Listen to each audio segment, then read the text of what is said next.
Hi friends, आपका बहुत बहुत स्वागत है हमारे चैनल में।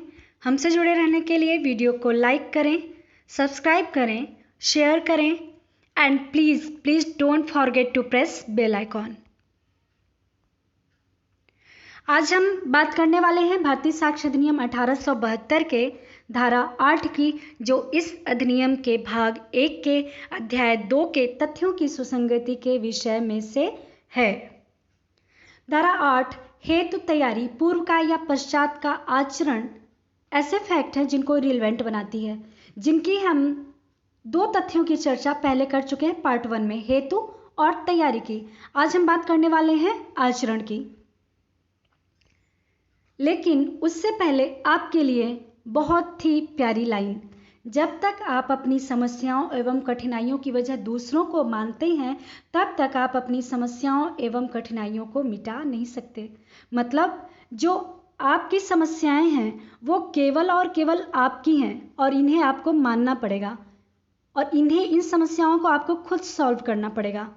अगर आप इन्हें अपना नहीं मानेंगे तो वो सॉल्व नहीं हो पाएंगी और इसका दोष आप दूसरों को नहीं दे सकते। तो चलिए इसी के साथ चलते हैं लर्निंग मोड पे। हम आते हैं आचरण पे, कंडक्ट, व्यवहार पे, कि आचरण क्या है, व्यवहार क्या है। हर व्यक्ति का अपना एक आचरण होता है। जैसे कि अगर वो अच्छा सोचता है तो कुछ न कुछ बातें हमारे समझ में आ जाती हैं कि वो क्या कर रहा है, क्या सोच रहा है, क्या करना चाह रहा है। उसके व्यवहार से ये चीज़ें साफ हो जाती हैं। तो यहाँ पे जो हम आचरण की बात कर रहे हैं वो अपराधी के आचरण की बात कर रहे हैं। आचरण पूर्व का हो या पश्चात का, इसके लिए जो प्रोविजन दिया गया है वो इलस्ट्रेशन 6 में दिया गया है और इसमें परिवाद की भी बात की गई है, कंप्लेंट की, जो बलात्संग और लूट के लिए है।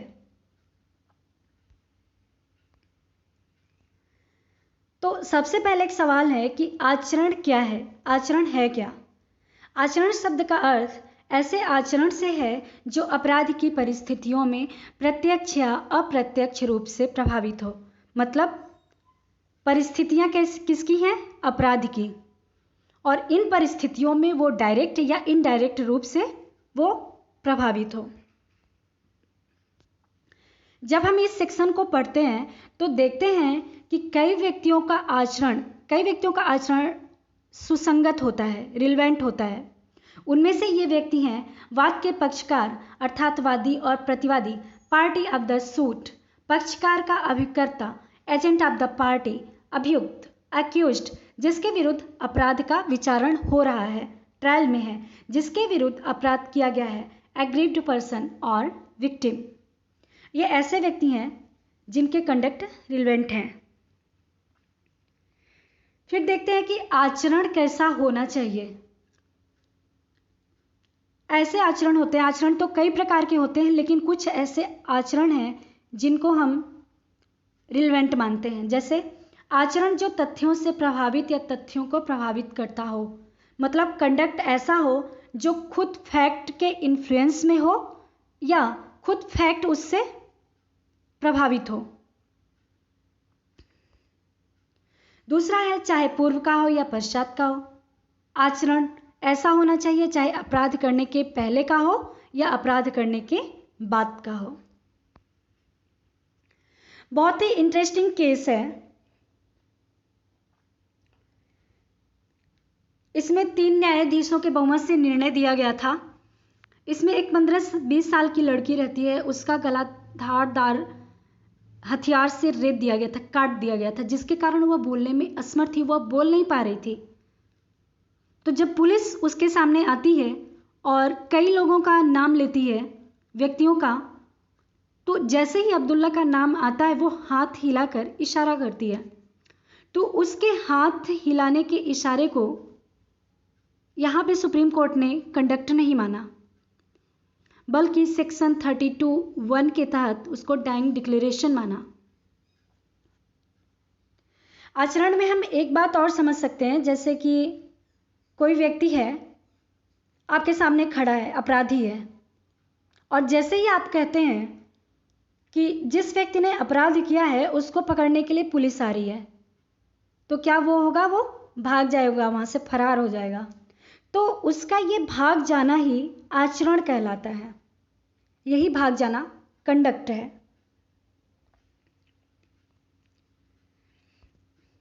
फिर बात आती है स्टेटमेंट की।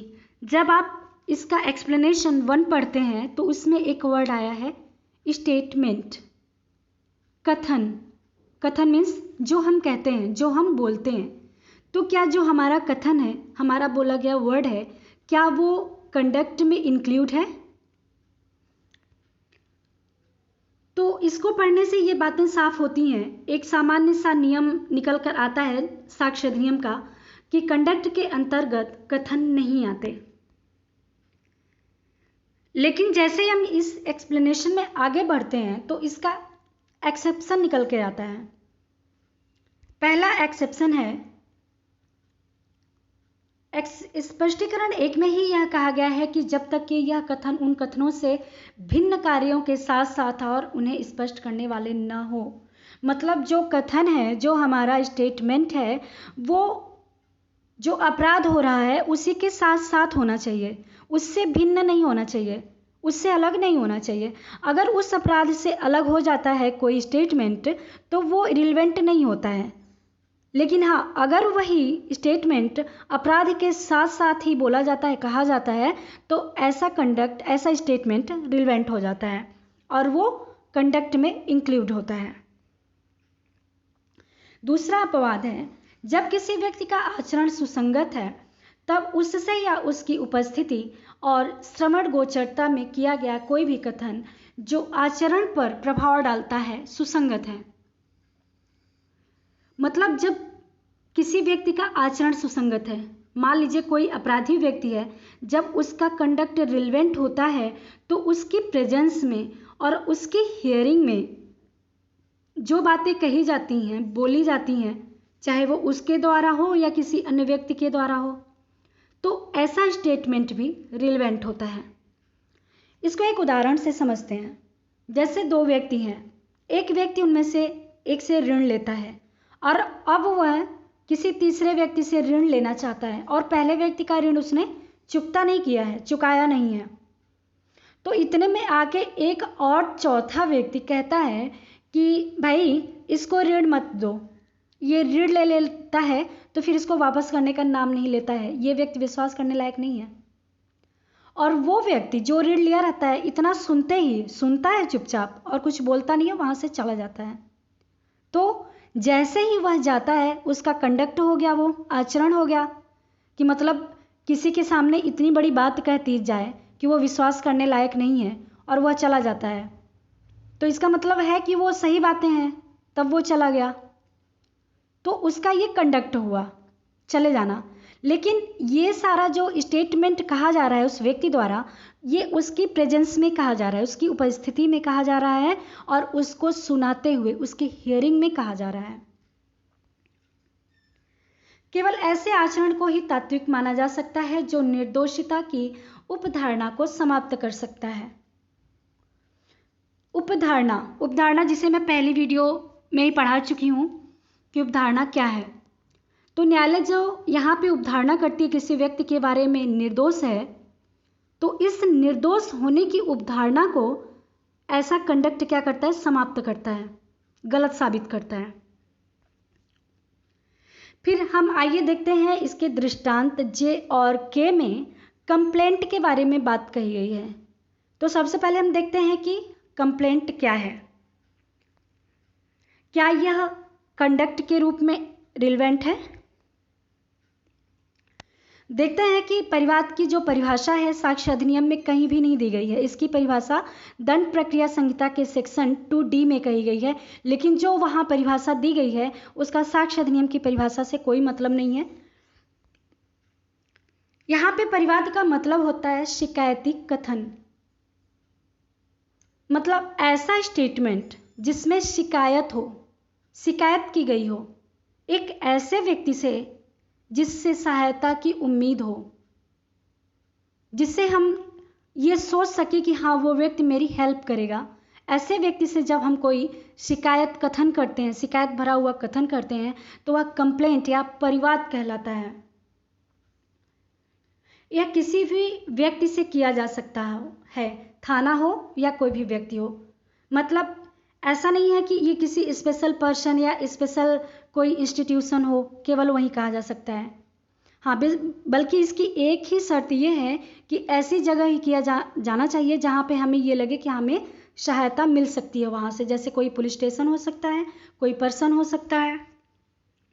शिकायत के रूप में किया गया कथन एक आचरण के रूप में सुसंगत माना गया है। ये मैं अभी बता रही हूँ आपको। आचरण होने के लिए कथन को शिकायत के रूप में होना आवश्यक है।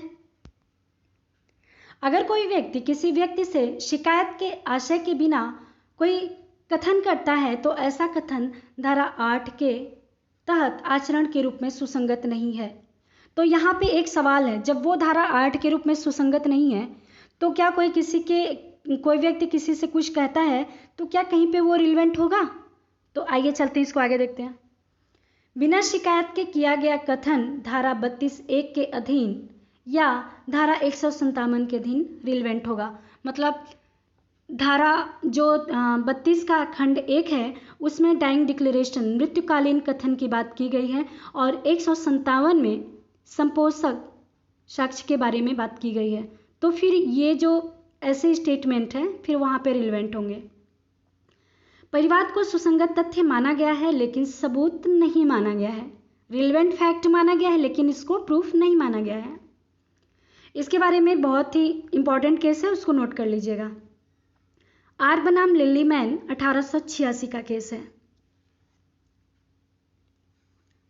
ये जो हम परिवाद की बात कर रहे हैं, जो अभी हमने कहा कि इलस्ट्रेशन J&K में, तो J&K में ये बात कही गई है कि एक लड़की के साथ बलात्कार होता है और जैसे ही वो अपराध होता है उसके तुरंत बाद वो किसी से अपना स्टेटमेंट बताती है, कहती है कि मेरे साथ ऐसा ऐसा हो गया है। तो इस प्रकार का स्टेटमेंट, इस प्रकार का जो शिकायती कथन है वो परिवाद कहलाएगा। आचरण का साक्षिक मूल्य क्या होगा, इसको हम देखेंगे अगली वीडियो में। आई होप आपको ये वीडियो पसंद आई होगी। Thank you.